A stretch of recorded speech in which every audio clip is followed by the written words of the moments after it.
All right, boys, we're back after a great week one for most people except me. My team lost. The Patriots lost.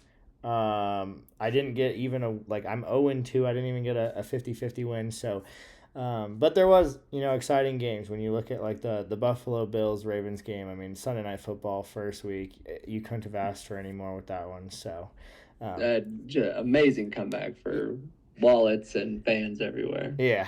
So we'll get into the picks now, and we'll again see how it wasn't a great week for me. How things went. So, Clayton and I mentioned we would have a little skin in the game here for who did the best on the picks. I think we've come to our conclusion. The bet is going to be that whoever does worse throughout the season picking these games will have to buy a ticket to come see the other person for a weekend, probably the first, second-ish week of next season. Um, wear either a Patriots or Chiefs jersey, opposite team. So Clayton would be wearing Chiefs gear, I'd be in Patriots gear, and just hang out, watch week one with the other person at their house, pay for the flight, take them out to dinner, um, and yeah, I think that's it, right? Yeah, just I mean, and then at Yeah, the dinner, you gotta be repping the other person's team ahead of what right, would be what would be a game day. right.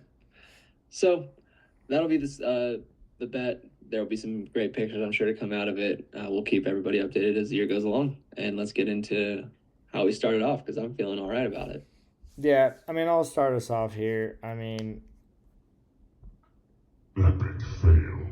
is how I would describe my week one picks. I just my team did not perform. I was kind of dogging Sam's team in the first two episodes, but his team came out, beat me. Zay Flowers looked, Even with the Dolphins. yeah, Zay Flowers looked amazing. I mean, we'll get into other people who did good and bad, but shout out Sam. I think he had a great week. Casey came through for you. Yeah, Casey came through. Tanner did not. Kind of picked against the co-host there. That was a very close one though. That Um, was a mistake. yeah, That was. Bo let me down. I mean, Lucas looks and Lucas's team looks really good right now. I mean, Casey, we both really like Casey's team. I mean, he did pull out the win, and then we both picked Scott and Cub Yeah, a let. little. No, there was some chatter in the group chat Yeah, about some disrespect to one Cub Turcotte, yeah, and not undeserved towards us, but yep, things happen week to week. It's why they play the games. I'm not going to take back what I said because I believed it then. But Cub, respect. Put yep, a good lineup together. Got the win. That's what matters. yeah. But starting off a down two already. Yeah, so I've got a little 3-2 lead. I went above 500. That's all you can ask for, really, in a game like this. You're above 500.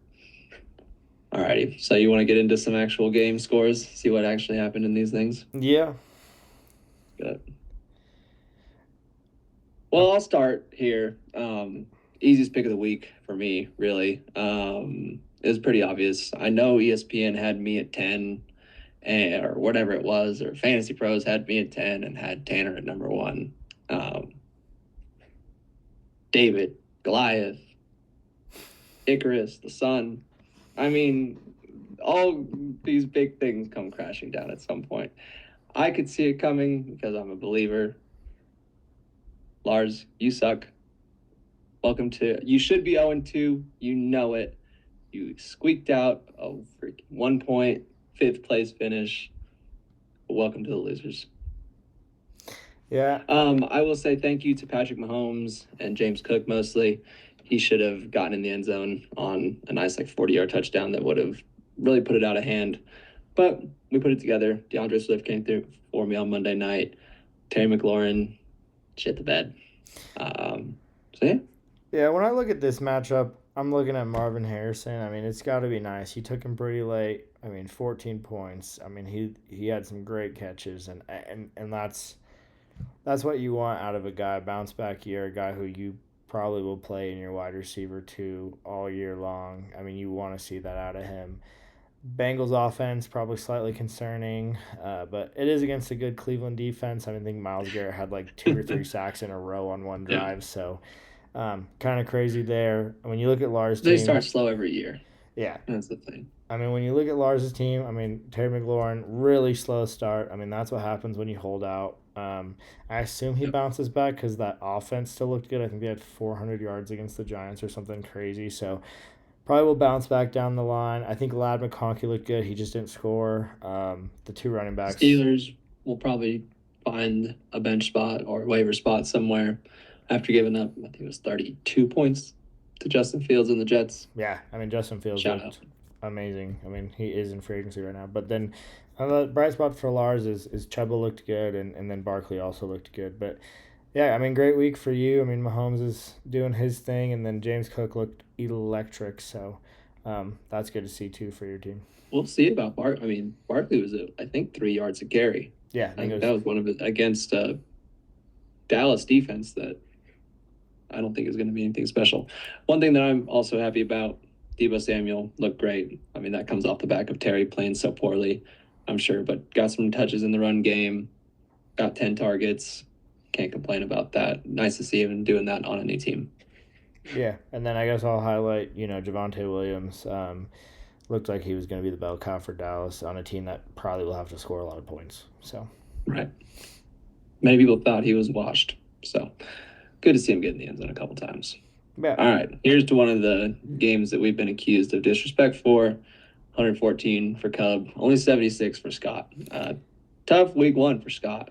Not going to lie. Bit a little bit by the injury bug with Evan Ingram, Xavier Worthy, who I no longer want. Scott, just to be clear. Depending on the price. Shoot me a text. But yeah, just a tough week. Kyron, I don't know if he got in the end zone or not. I know he got a lot of touches. Played all right. Got 13 points. Other than that, nothing really noteworthy from the team besides Jaden with 20. Yeah, I think, when you're looking at this matchup, I mean, I don't know how many points Josh Allen scored at the end of that game. Not that it would have mattered, but huge week for Josh Allen. I think he had 294 total yards or something, 250 total yards or something crazy in the fourth quarter alone. Yeah, I mean, huge week for Josh Allen. The guy's a baller. I mean, Chill even said it, while we were watching games Sunday. He's hard not to root for, and Chill's a Chiefs fan. I mean, there are people who I can easily root against in this league. And Josh Allen, I find myself being one of the harder ones for me to hope he plays bad. I mean, he's hard to root against. He's so fun to watch. And not that Lamar is not, fun to watch either. They both are. But, I mean, crazy week for him. Crazy comeback. What a game. What an opening Sunday night. But looking at him, I'll highlight him. I mean, Josh Jacobs did his thing. I think anytime you get a running back to score, over 12. Successful week. Yeah, definitely. Kenneth Walker did not look good. I mean, Charbonnet looks like, it's going to be a true 50-50 split. And so unless Walker can, break something off, that's tough. But, I mean, it is a running back, too, and he has Bill on his roster. Bill. And Bill Krosky sitting down here. Yes, he had the most rushing points. yards out of all the rookies. Including Genty, who you can see on Scott's team. Justin Jefferson probably, I guess him and CeeDee Lamb, although CeeDee Lamb you could argue maybe a couple different ways there, but Justin Jefferson had a solid week when a lot of top wide receivers really did not. I mean, the list goes on, and you can look at Scott's team there for Nico Collins with 4, a guy I thought was going to go absolute bananas this year. I will highlight the tight ends here real quick. I'll give it back to you, Ryan. There's 5 of the top 10 tight ends are available in free agency. So after week 1, the top guys that we assumed they didn't show out there. And you can kind of look at this matchup here and see Loveland at 2 and Ingram at 4. So tough look there for the tight ends. I'll be curious to see if Cub takes to the waiver wire or Scott too, really. Yeah, I'd be curious. I remember Cub's quote from the draft was that Ben Johnson loves his tight ends. I think that might still be true, but the one that he likes better might be Cole Kmet. So it'll be interesting to see what happens there.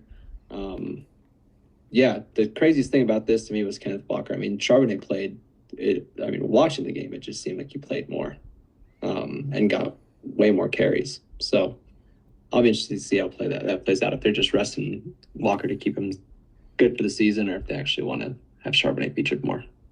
I mean, Charbonnet looks good. I will say, Cub does have Kincaid on his bench too, so he might just swap those two for a couple weeks. I'd stay off the waivers there. Yeah, might let that simmer. All right.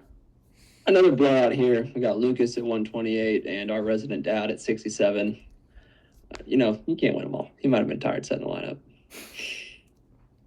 But our best performer of the week was Lucas. So shout out highest scorer. Really solid performance from a lot of players on his team. Starting on first night of the week with Jalen Hurts, 24. Can't knock that. I don't even think there was a tush-push touchdown. So can't even say it was real fake points. He ran a couple in that were actually, took some effort in real football. Christian McCaffrey, again, while the rest of the Niners got hurt, Christian McCaffrey stayed healthy. Breece Hall looked fast. Malik Neighbors, even though Russ was terrible, managed to eke out 8 points. Garrett Wilson looked great with Justin Fields. And then I think one of the real stories was Emeka Egbuka. 2 touchdowns, the game winner, catching absolute darts from Baker Mayfield. Yeah. I mean, Lucas, I said a little bit of crap. I said, can't do it with CMC on your team. He looked good. Breece Hall, I mean, he looked good. I mean, Lucas's team looked good. But really tough week there. You look at A.J. Brown at one point in a game. You're just looking at the top. Some of the top wide receivers just did not come through. And I'm talking about like the top 10, 5 to 10 guys. Right. Guys picked in the first 2 rounds. Yeah, exactly. And then Egbuka over Mike Evans in points. I guess Drake London kind of had a decent week with 10. I will say the bright spot for both these teams, and you might have to double check me on this, but I think this might be the only matchup where all 4 starting running backs went for double-digit points. And I will say, when you look at the free agent running backs that are available, 2 of the top 30 scorers for week 1 are in free agency. So, just kind of goes to show that, the running back depth in the NFL when you have some of these other positions is non-existent. Like, the guys who get drafted – I mean, they're the guys who get the ball. And it makes sense. I mean, you got 32 teams and, what do you say? There's maybe five-ish bell cows, and then there's, maybe another 5. Shares. Yeah, 5 to 10 with favorable shares, and then you kind of get the other guys, and all those guys were taken. And so I will say you can kind of see all the running backs in this matchup pretty much had a good week. I mean, you can even look at the bench, too, and Dobbins and ETN. I mean, they had good weeks as well. What's crazy is with Gibbs, I mean, I think he had 10 catches. And to only end up with 12 points off 10 catches is a little scary, but that Packers defense looked monstrous and the Lions offense looked disastrous. So a lot can change in week 1. I don't expect Jahmyr Gibbs at any point throughout the rest of the year to have 10 catches and manage only 12 points when it's 1 point per catch. Yeah, and then, I mean, you got to wonder, how much are they missing Ben Johnson right now? Right.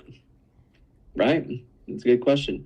Yeah, ETN, especially with Tank Bigsby getting traded today, makes Lucas look even stronger at a position that, maybe is already a strength when he's got McCaffrey and Breece Hall.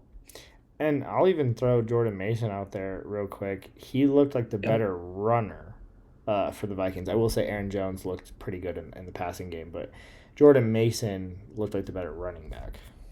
I agree. All right, Clay Dog.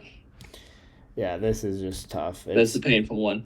Tough for me to look at. I was kind of dogging Sam's team just a little. Dogging the. To be fair, the players that you said were going to do poorly with the Dolphins, I mean, HN got a garbage time touchdown. Yeah, HN on a fourth and goal, down 30-some points. From the 11 or so, which, again, wouldn't have mattered for the final score. Yeah. But the Dolphins looked terrible. Dolphins did not look good at all, which hopefully means the Patriots and Drake May can bounce back this upcoming week. They get to play them. I will just, I will say, like, when you look at Sam's team, Puka, I think the Rams threw him the ball every time I looked at the television.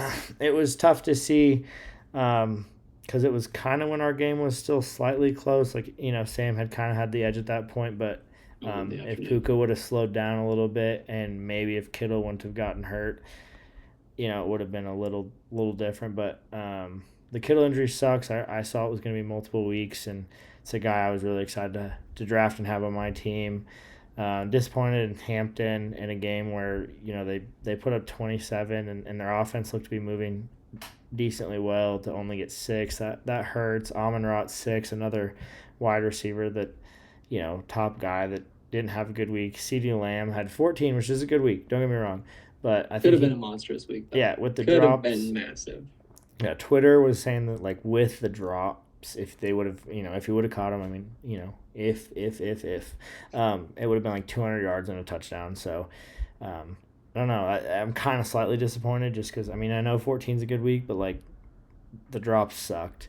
Especially some of the drops that you saw. I mean, some of those hit him just square in the hands. I think one bounced off his face. Yeah, one literally Uh, went through his hands into the face. I mean, what I did see on Twitter, he got back to Dallas right away, was out there working. So hopefully he'll be Jokes. back to just balling. I will say Zay Flowers, that man looked good.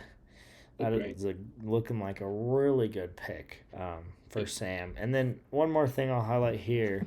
When you look at the quarterbacks, and we kind of knew I was going to be playing the free agent quarterback all year. But when you look at both Sam's quarterback, even if you scroll down a little, Ryan, and you look at Dak Dak, I think, Prescott, scored also 9 points. yeah, 7. 7 points. 7 of the top 12 Week 1 quarterbacks are in free agency right now. So, luckily for me, I might give Drake May another week with the Dolphins coming up. But maybe even luckily for Sam, there's some quarterbacks available because he took 2. I guess looking now at the benches. Hollywood is going to look really good for Sam with the injuries the Chiefs have. Pittman looked like Daniel Jones's guy when I thought maybe it was going to be Josh Downs. It's not Josh Downs. And then Keon Coleman looked great for Buffalo. I think the game script. Big part of that comeback. Yeah. Game script, I think, helped him a little bit. And then luckily we got Judkins to sign. So a guy I think is very, very talented. We'll see the legal stuff. And then if he can, get on the practice field and get going, it might be a couple weeks for him. And based on this first week, I don't know how much time I have. It might help you get back into it. All right, and last but certainly not least, Casey one-ups Joey, 99-90, does get the win, but I have to say he has to feel bad.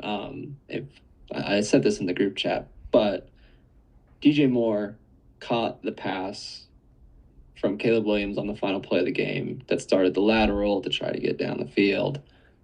It was lost. Vikings picked it up. Casey loses 2 points and gets outscored by 1 point by Tanner Larson to go from 1-1, or to go from what would have been 2-0 to 1-1 for the week. One of the worst beats you can have. I was watching the game, and when I saw that DeAndre Swift was not on the field, could not have been happier. Did not want him involved with any of that nonsense. But Casey is the poor soul that does happen to get one of our scoring losses this week. But other than that, has a lot to be happy about. I mean, at the top of his lineup, Baker Mayfield was Baker Mayfield, threw a couple of darts to Emeka Ibuka for some touchdowns, led a game-winning drive, looked great. Derrick Henry looked ageless somehow. Buffalo either didn't know how or didn't care to or just couldn't be bothered to tackle him at any point throughout the game until the fumble, which, again, I guess also cost Casey 2 points. So a couple of things here at the end of the game that really cost Casey. But some disappointment from the receiver position with Jamar Chase and Devontae Adams. The whole Bengals offense just struggled all day. I don't expect that to be the case throughout the rest of the year. But yeah, even if you include DJ Moore in that, he missed a touchdown that was pretty wide open near the end of the game. Caleb just sailed one over his head. So I think KC's team will probably, still be near the top and have some better weeks ahead in terms of points, but good to get a win. Yeah, I mean, when you can win a game when your first overall pick, especially at the 101 position, gets you 3 points, I still feel like you got to be feeling pretty good about your team. And that's what Casey did. I mean, the running backs stayed good. And I think his running backs are going to do good all year. Going and looking at Joey, I mean, his first round pick did deliver at the, I believe, the 02 position. Yep. First touchdown of the day. First touchdown of the season. Yep. Well, no, I guess a couple games before, but yeah. But first Sunday touchdown. When you look at the rest of his team, I mean, Brock Bowers did get hurt. I did not have time or see anything on Twitter quite about the length of that injury. I think he'll be back. Eckler, I think, is a little banged up. But, I mean, going to the bright spots, it's Bijan, it's JSN. JSN, he is a fun guy to watch. He just gets open and catches the ball. So he'll be good. You got to think Brian Thomas should be better. I don't think that game script really helped him out at all. It didn't seem like Carolina was able to do anything. That game was kind of weird because of the delay, too, and stuff like that. I will say it does look like Jaylen Warren's going to be the guy, so that might help replace Eckler for Joey. And then we've already talked about it, but there's quarterbacks available right now in free agency. So I don't have to imagine that Joey's going to be looking because Bo Nix looked terrible. Yeah, it didn't look great. Turnovers. I mean, got the win, but it is what it is. When you look at Casey's bench there, you got Charbonnet, and I think Casey's got to be feeling pretty good about that pick right now because Charbonnet did look pretty good, and who knows what that timeshare is going to be. If it starts leaning Charbonnet, that'll be an excellent pick. I think one of the final picks of the draft besides kickers and defenses, so that could work out real nice. But that wraps up our week 1, boys. Fantastic week. Good effort out of 9 to 10 of us. Can't wait for week 2 and to get to 4-0 over here and to keep my little lead in our little picks. Yeah, I think when I look at this week,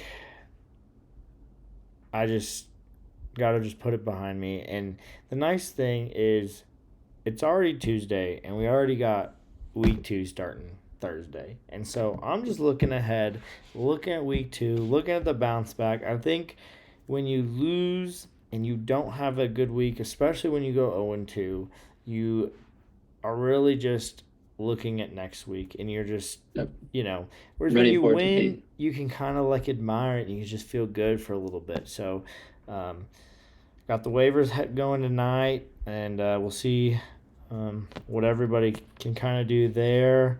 We'll have a little segment on that in the next episode. The next episode might drop a couple days later. Who knows? We'll see. Might have a little something special going on for the next one. But there will be one this week. Yes, you will have another episode before Sunday's games, I will say. Yep. But good. Well, I can't wait, brother. Yep. Good luck on the waivers, everyone. Yep. Talk to y'all soon. All right. See you guys.